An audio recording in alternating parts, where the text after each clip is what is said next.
Your Excellencies, ladies and gentlemen, please take your seats and silence all mobile devices. The summit will begin momentarily.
Your Excellencies, ladies and gentlemen, welcome to the Global Food Security Summit.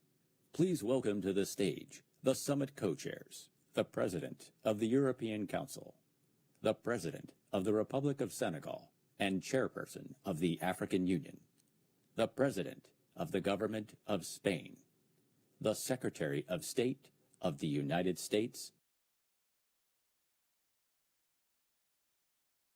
Please welcome to the podium His Excellency, Charles Michel, President of the European Council.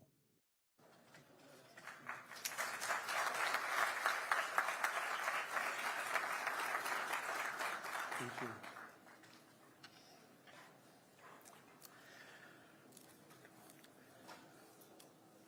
you. Ladies and gentlemen, Excellencies, welcome to this Global Food Security Summit, and a special thanks to my colleagues that are here today with me, President Sall of Senegal and Chair of the African Union, Prime Minister Sanchez, President of the Government of Spain, and Secretary of State Blinken from the United States.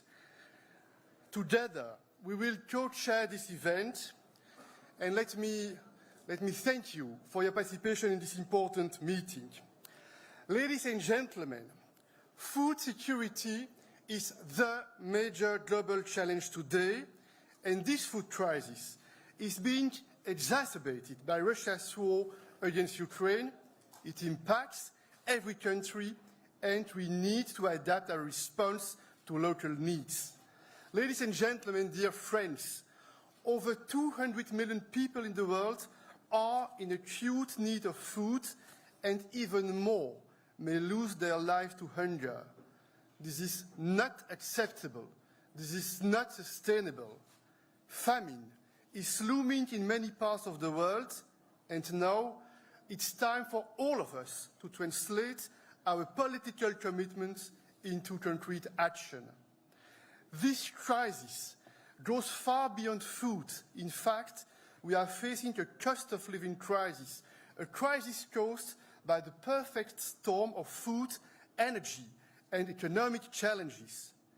We represent together the different regions of the world, and we must harness the momentum of each initiative: the Global Alliance on Food Security, the Roadmap Call to Action, FARM, or the African Emergency Food Production Facility, and others.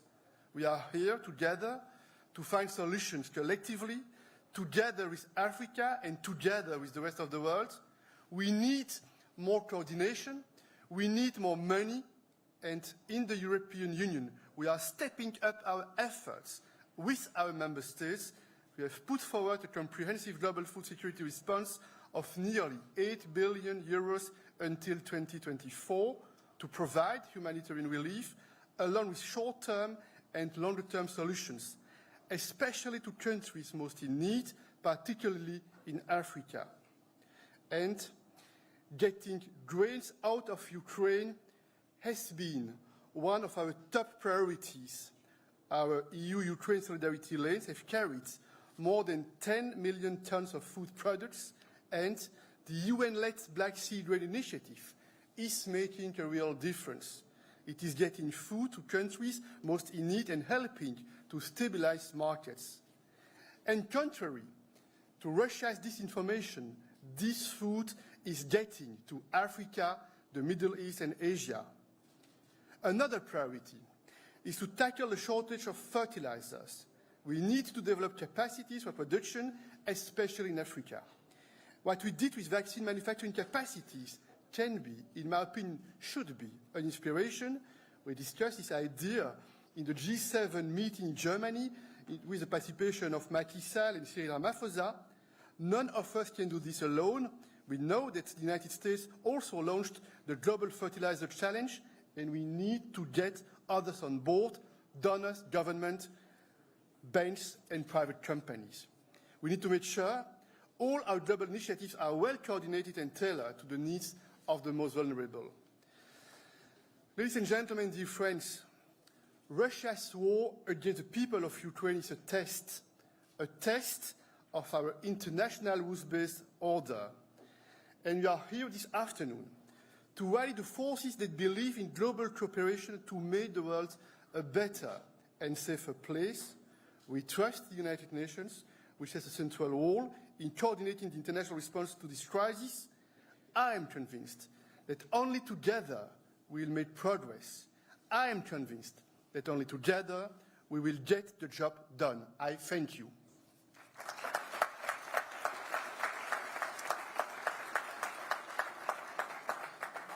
Et maintenant, Excellences, Mesdames et Messieurs, Ladies and gentlemen, Excellencies, I have the great pleasure to give the floor to my friend, the President of Senegal and the current chair of the African Union. Macky Sall, you have the floor. Thank you very much, Charles. Excellencies, distinguished heads of states and governments, Secretary Blinken, ladies and gentlemen, I would like to greet and thank the co-organizers of this meeting on world food security and its crisis, the European Union, Spain, and the United States of America, along with Senegal. I would also like to thank our guests, whose massive presence is a reflection of our common concerns in the face of this major challenge. In a way, and without wanting to sound too dramatic, the current situation is reminiscent of the situation in the world at the end of World War II, which then led UNGA to adopt on February 14, 1946, a resolution on the world shortage of grains and other foodstuffs. This was February 14, 1946. It is as though history is repeating itself. The latest report published by the FAO on the state of food security and nutrition in the world, it shows that more than 800 million people are currently suffering from hunger, which is an increase of 150 million people since the onset of the COVID pandemic. This situation has further deteriorated with the impact of the war in Ukraine, which led to a sharp rise of prices of food, fertilizers. Fertilizers have become 3 times as more expensive than in 2021. The price of hydrocarbons has gone up, and we are also seeing uncertainties on the market for gas and a rising cost of transportation and logistics. All of this is compounded by the effects of climate change. When a crisis of this magnitude hits the world, every single country suffers, especially those most vulnerable ones, which is why it is important for us to work together to find concerted solutions. What is urgent today is to work together in order to ensure openness and transparency of markets for grains and fertilizers so that all countries can have access to them in accordance with international trade rules. I would like to insist on the topic of fertilizers and fertilizer markets. We are importing a lot in Africa. When you look at rice, millet, corn, soy, cassava, and other speculations, if there are no fertilizers, we will have a famine. And the World Food Program will not be able to face this challenge. But beyond the situational solutions we can look at, we need to make sure that the right conditions are there for sustainable agricultural production through a proactive approach and substantial resources. Let's take the example of Senegal.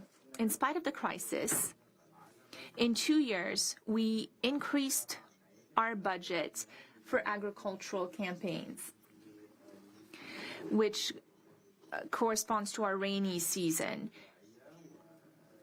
We've also implemented a number of programs to work with young people and women in order to accelerate our process of food sovereignty. At the continental level, Africa, since 2004, has had a strategic framework in place with the Comprehensive Africa Agricultural Development Program.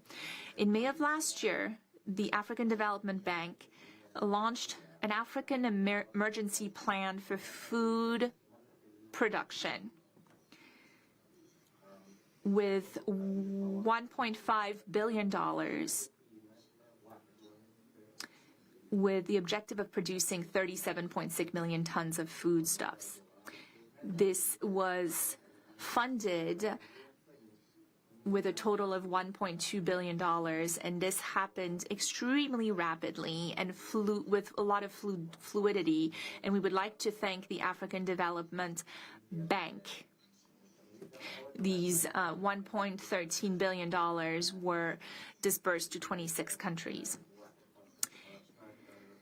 In an emergency situation, we cannot continue to do business as usual. We need emergency solutions. For greater cohesion and impact, it would be advisable to see how the different initiatives from France, the Farm Initiative, the Food and Agricultural Resilience Mission, and Germany with its Global Alliance for Food Security, as well as other initiatives in Europe, we'd like to see how they could be harmonized with those of the African Development Bank and the U.S., so that we can have a common framework for action and efficiency. Finally, with regard to cooperation with Africa in the field of agriculture,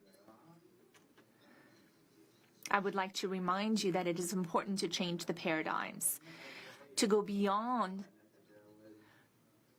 the idea of official development and humanitarian assistance. We know that Africa is full of agricultural land and water resources and has the potential to feed itself and help the rest of the world feed itself. What is needed for both agriculture and fertilizers is renewed partnerships that are based on complementarities in natural resources, investment and technology to produce more, to transform, and to create a shared prosperity. To conclude, I would like to announce that a joint statement could be adopted to reflect the final results of our meeting today. Thank you very much. Je souhaite remercier le président Macky Sall. I'd like to thank President Macky Sall for his work and for speaking on behalf of the continent of Africa. Pass the floor to the Prime Minister of Spain, dear Pedro Sanchez. You have the floor.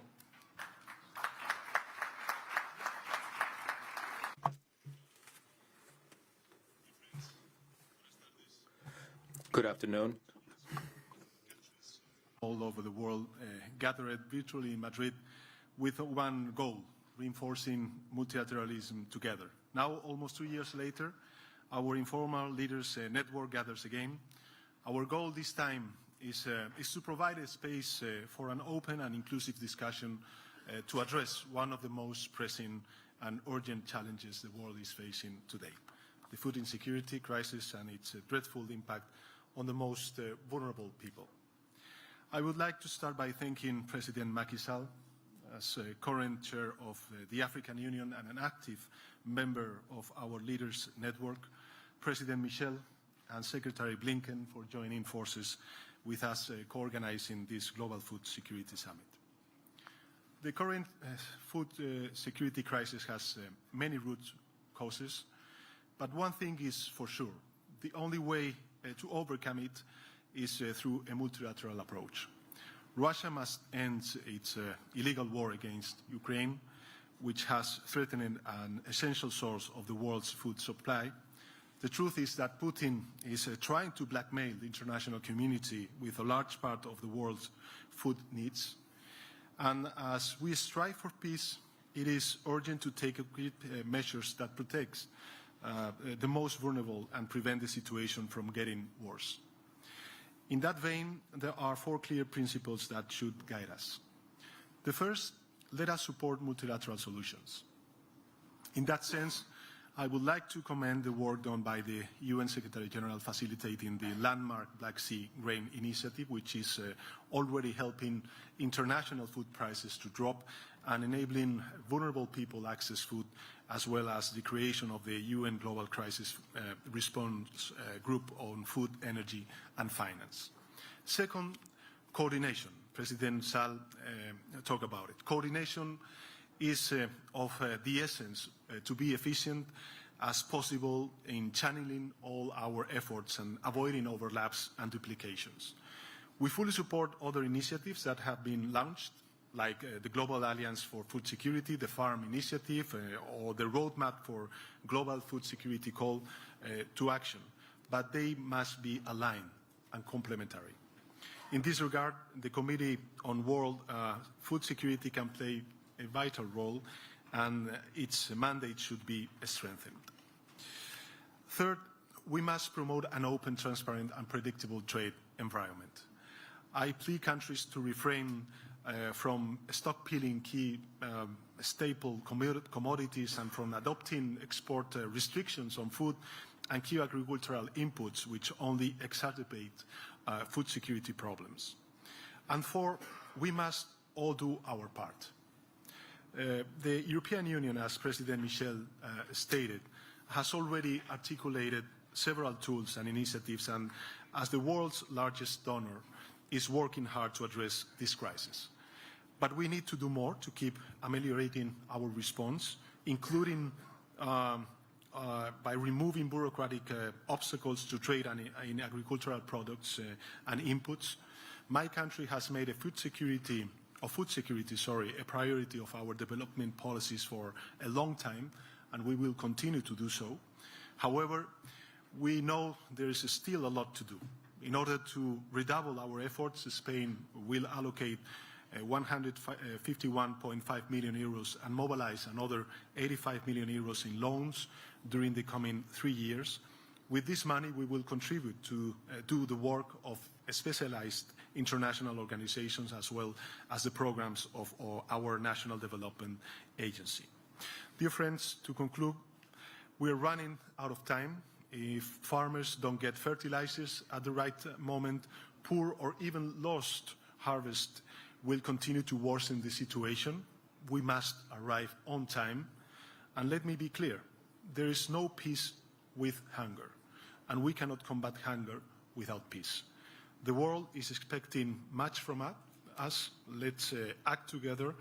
Let's act now. Muchas gracias. Thank you very much.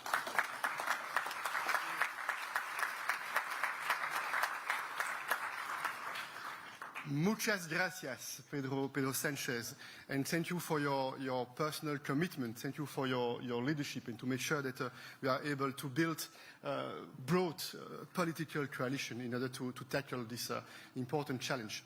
Ladies and gentlemen, the following speaker is chairman of the G7, and he's playing a very important role in order to make sure that this important body also is involved in order to deliver. I would like to pass the floor to the German Chancellor, Olaf Scholz. Please, you have the floor.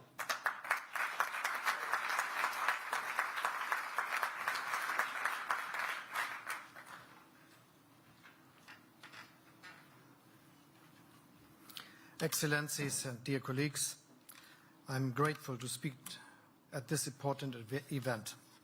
And I thank the European Union, the United States, Spain and Senegal for also keeping food security at the top of our agenda. It is clearly the leitmotif of this General Assembly that the world is facing multiple crises.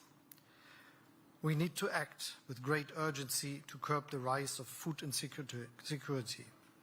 The Russian war of aggression has caused an exacerbated a multidimensional global crisis. Countries in the global south with prior vulnerabilities have been hit hardest.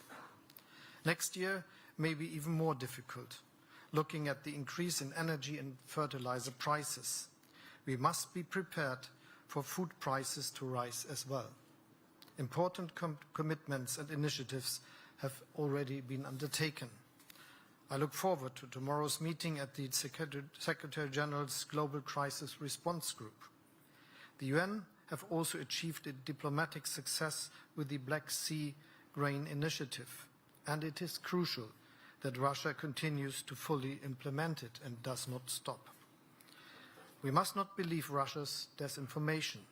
Data clearly shows that the majority of grain exports facilitated goes to developing and emerging countries and has global impacts on grain availability and prices.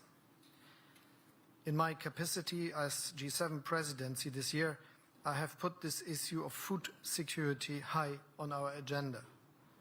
At our summit in Elmau, leaders pledged additional $4.5 billion for global food security and nutrition, a clear message of global solidarity. We also launched the Global Alliance for Food Security. Jointly with the World Bank, we aim to effectively strengthen and coordinate our global political action, and we held a United for Global Food Security conference in Berlin with over 60 international delegations participating. Let me take this opportunity to invite all actors, governments, the private sector, civil society, and the research community to join the Global Alliance for Food Security. Germany has more than doubled its already significant annual budget for global food security and is providing roughly 4 billion euros this year.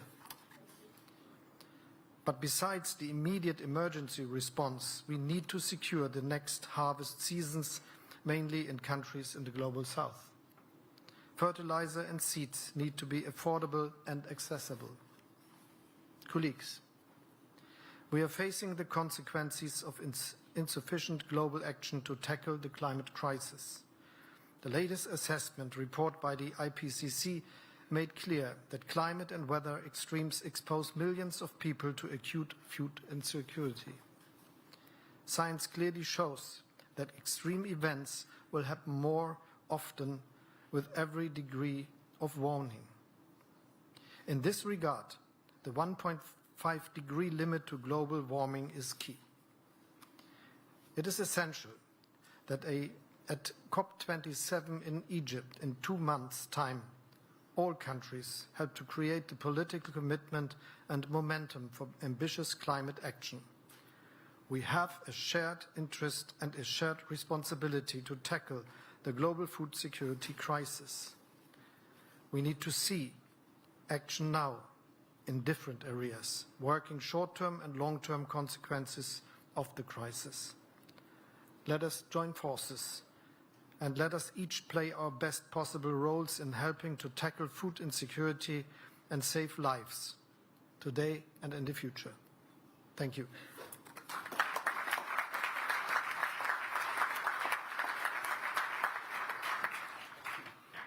I would like to thank you, Chancellor Scholz. Thank you for your personal commitment. Thank you for your leadership. Thank you for making Germany an important actor to address together with the international community this global food security. Et maintenant, je vais m'adresser en français pour accueillir le plus francophone. I would like now to give the floor to the most francophone of all English speakers. Anthony, the United States are playing a very important role. I'm very pleased that we are able together to make this event possible. And then when I observe the representation in that room, I am optimistic because there is a lot of power, of political will in that room. I said together we can make sure it will be possible to change things and to take the best possible decisions in order to deliver. I have the great honor, the great pleasure to welcome Anthony Blinken, State Secretary. Thank you.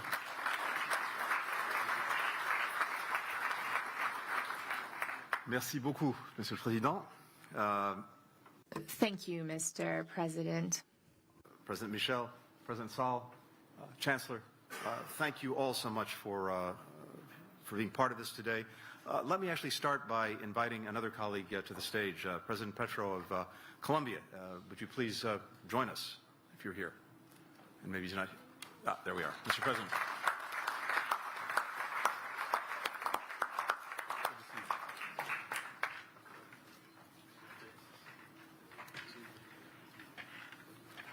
We have a number of co-hosts for this event, including the Chancellor, including President Petro, including my friend, the Foreign Minister of Indonesia, Retno, who is here somewhere as well, and a number of other colleagues from across the world who are joining forces to address an issue of acute urgency for countries around the world. At the outset of 2022, conflicts, COVID-19, the effects of the climate crisis had already driven more than 190 million people into acute food insecurity. According to the World Food Program, President Putin's brutal war of aggression in Ukraine may add 70 million people on top of that, an already staggering number becoming even more staggering. In May, I had the opportunity to speak about these issues at the UN Security Council, a meeting that the United States convened on the link between food insecurity and conflict.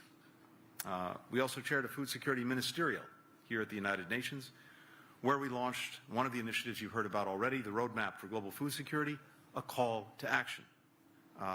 It calls on member states to take 7 actions, which include keeping food and agricultural markets open, increasing fertilizer production, investing in climate-resilient agriculture. More than 100 countries have signed on to the roadmap. Many are already acting on those commitments. Action is crucial because the current crisis is one that no individual country or even group of countries can solve alone. And that's why we're here together. The work before us is clear. First, we have to get emergency aid to the people who need it. Since February, the United States has provided more than $6.1 billion in humanitarian assistance and $2.3 billion in development aid to combat hunger and strengthen food security. I'm proud to say that we're consistently the largest donor to the World Food Program, providing more than half of all contributions. Some countries with the capacity to do more are among those doing the least. That needs to change. And no matter what countries have done so far, every country is called upon to do more. Tomorrow, the United States will do just that when President Biden announces new assistance from the United States. Another way that we can support immediate relief is by pushing for an extension of the deal that the United Nations and Turkey brokered between Russia and Ukraine, which has allowed for grain and other agricultural products to be exported from Black Sea ports. Now, that agreement should never have been necessary in the first place. The only reason it was is because Russia, having invaded Ukraine, was then blockading its ports and preventing food that had been feeding the world from getting out. But we had to deal with the reality before us, and the deal that was brokered by the United Nations with Turkey's assistance actually enabled the grain to start moving again. And as you've heard from my colleagues, despite some of the misinformation that continues to come from Moscow, that grain and other food products are getting where they need to go, to the countries most in need, predominantly in the global south. It's also helped lower food prices around the world. So it needs to keep going. It needs to be renewed. That is urgent. Second, we have to strengthen the global food systems and help countries develop the capacity to produce their own food so that we can prevent new crises and build resilience to further shocks. You heard President Sall say it very eloquently. We need durable agricultural production. We have to respond to the emergency, but we also have to set ourselves up for the long term. Back in May, when we hosted the Food Ministerial, many of our African colleagues especially made clear that as much as they needed emergency relief, what they really needed was more investment in agricultural innovation, sustainability, self-sufficiency. I am convinced from the time that I've spent recently in a number of countries in Africa, the capacity is there, but it needs help, and we need to help. We have heard that call. Over the next 5 years, the United States will work with our Congress to invest over $11 billion worldwide toward this goal of durable agricultural production. Last month, we added 8 new African partners to Feed the Future. This is our flagship program to broaden social safety nets, to strengthen food systems, to improve nutrition. Many of those countries are represented here today. Investments like these are also critical to adapting to the growing effects of the climate crisis that we're seeing across the globe, from the droughts in the Horn of Africa to the floods in Pakistan. Third, we need to better coordinate our efforts, and you've heard this already this afternoon, across governments, across regional bodies, across foundations, across NGOs, across multilateral organizations, and others. It's true, there are a multiplicity of initiatives. We need to make sure that they are acting, working together, that all of this is coherent and all of this is coordinated. One way that we can do that is to ensure that sanctions do not impair access to food or medicine in any country beyond just Russia and Ukraine. And to that end, the United States intends to work with other Security Council members to ensure that food, medicine, humanitarian assistance are always carved out across UN sanctions regimes. We'll also expand efforts to ensure such humanitarian authorizations are included across U.S. domestic sanctions programs, something that we're already doing, but we need to do this in a consistent way. We can also make clear that our food security efforts are more transparent. The United States will soon publish a report tracking our progress toward hitting the goals in the roadmap that we put out in May, from boosting assistance levels to launching new programs like the Caribbean Zero Hunger Plan, which was created with CARICOM in the Dominican Republic. And we urge others to publish their own reports so that, again, we can better fill gaps and avoid duplication among us. This unprecedented gathering and the leaders' declaration that we produced is another way that we're strengthening our cooperation. I hope that all countries here consider it and endorse it and encourage others to do so as well.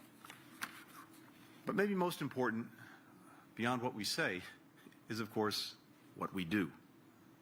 Not only for the good of the people around the world bearing the brunt of this crisis, but also because the health, the stability, the well-being of our people depends on the food security that we build together. With that, I would now like to turn the microphone over to our colleague, President Petro of Colombia. Mr. President, the floor is yours. Thank you.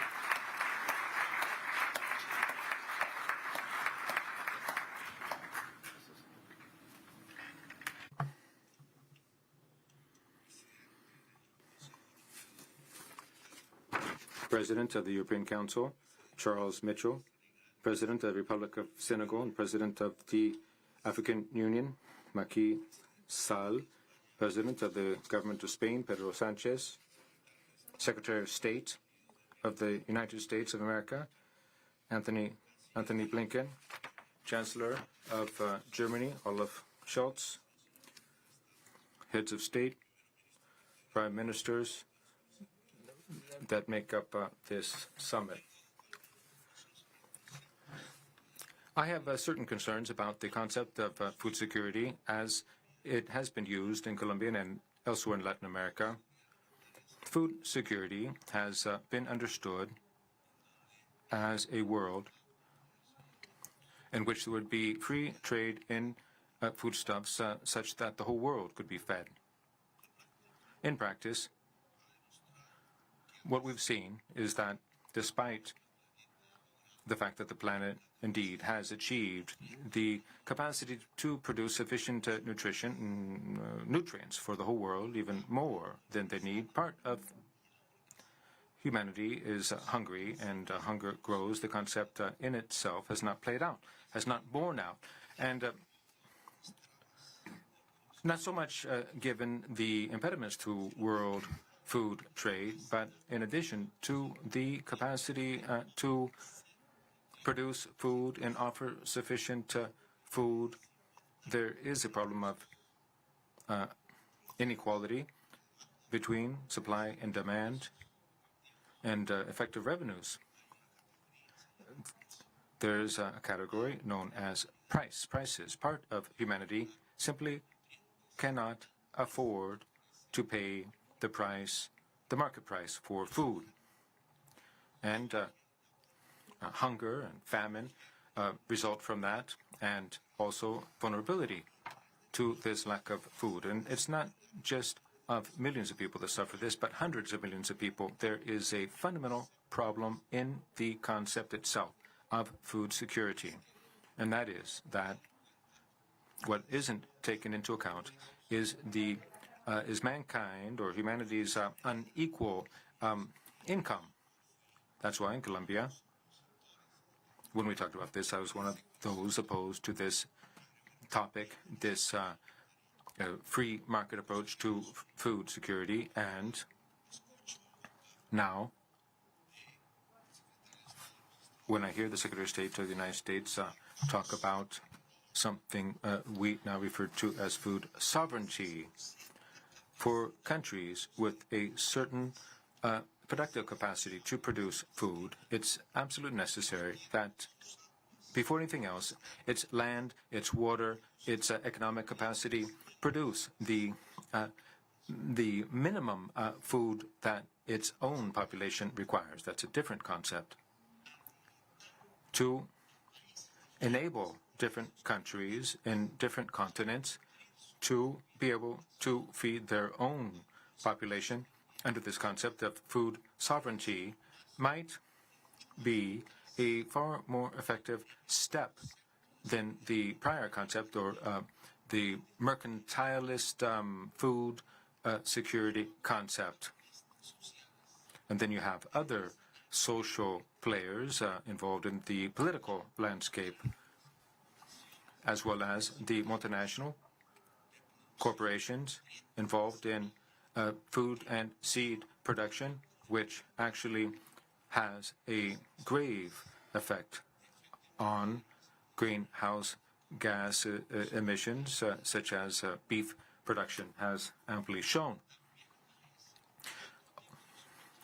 And there are other social players, parties involved, which we need to empower. For example, rural women, peasant workers who, far from disappearing, are still,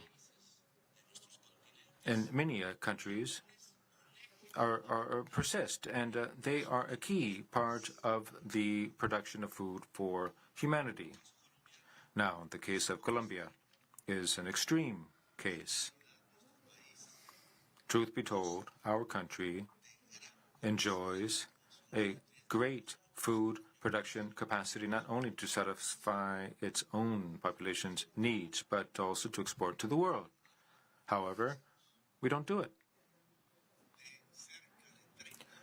Close to 30 million hectares that have the potential of producing food for our country and the world, we only use 6. The rest are just open fields for a very unproductive ranching model, pasture lands, but that's a pre-modern concept of land use, and that has turned land into a symbol of power, such as existed during feudalism, and not an instrument of production to meet people's needs, which capitalism has laid bare.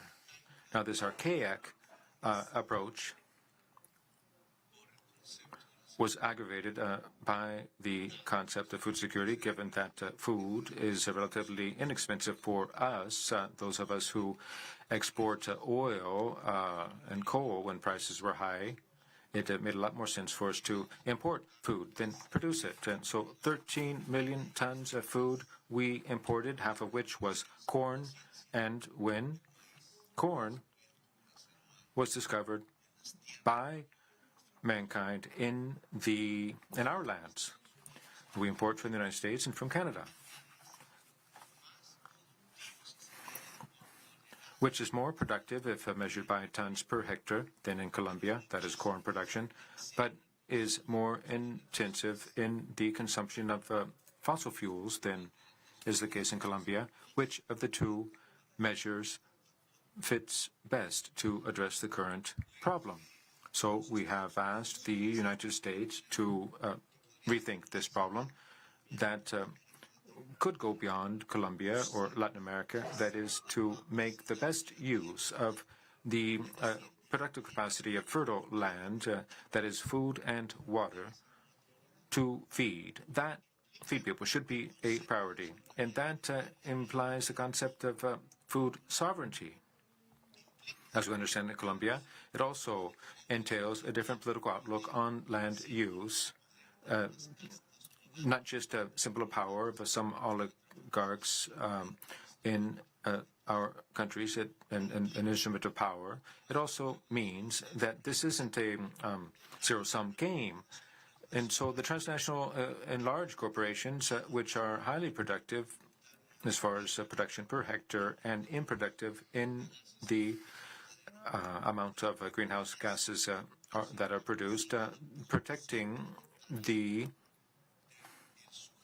rural workers. And most of those agricultural workers are women who care for land, earth, and water traditionally, especially in those countries in which there is still the peasant class, and also to protect, as a matter of status of the UN, resulting from international treaties. With this special and privileged outlook, especially even in the signing of free trade agreements, if Colombia could transform itself politically, and that's certainly one of my goals, its land could produce food not only enough for itself, but for the world. It could be the platform of industrialization. If the peasantry were economically, politically empowered, Colombia, Anthony, would no longer be a country of drug traffickers.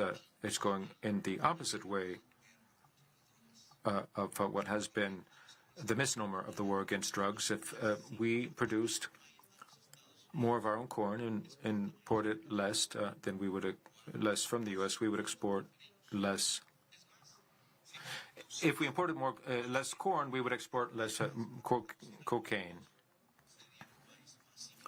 And that would lead to a more peaceful country, no war. Violence in Colombia was built around the holding of lands that are unproductive, and the fact that land is simply a symbol of power and not an instrument of production. Now, if you look at the map of Ukraine, with this I will conclude, and you were to superimpose that on Colombia and Venezuela, in the high plains of our countries, to the north of the Amazon jungle and the south of the Andean mountains, the flat, high plains lands, and you will see that Ukraine is half the size of that land, which has far more water than Ukraine, and it can't be blocked by Turkey or any other power, because it's exactly halfway between the Atlantic Ocean and the Pacific Ocean. And yet food isn't produced there. Investments need to be made. A train could be built, as we see in the movies of the far west of the United States, opening up a new agricultural frontier, as the World Bank likes to say, that would consider this to be the last food frontier for humanity, with as much potential or even more than Ukraine. We just don't have the resources to open up that frontier, which, among other things, would help to alleviate the economic burden and pressure on the Amazon jungle region. There is an opportunity for investments there. Perhaps in other parts of the world, we could do the same thing. And what needs to happen is for there to be cooperation, a win-win situation, to open up this agricultural frontier, to raise the supply of food with certain limitations to ensure environmental rights and the rights of the people, rural livers and workers, and also in line with food sovereignty over and above this concept of food security, this global concept. There should first and foremost be a concept of rights, that every nation have the ability to produce the minimum amount of food to feed its own people, which is what we call food sovereignty. These outlooks and perspectives, that's what I want to put on the table now. Can we raise this to the category of world right, this concept of food sovereignty? Can we, in treaties of free trade, add a safeguard clause allowing for food sovereignty? Could we raise to world status the right of prioritizing the use of fertile land, not for oil production for cars, but for the production of food for people, given that climate change will bring with it a loss of fertility, a loss of land, a loss of water, and a loss of nutritional traits in the plants we grow. Could the UN bypass this whole concept of food security, this mercantilist approach, and to prioritize the use of fertile lands, arable lands, making that something that has its own rights, and also prioritizing giving rights to the women, the rural workers in the countryside. Thank you very much.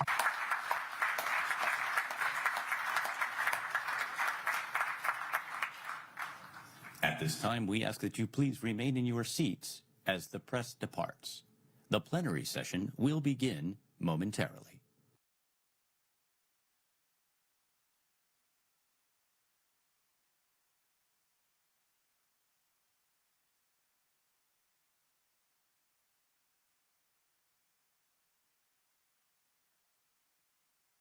The press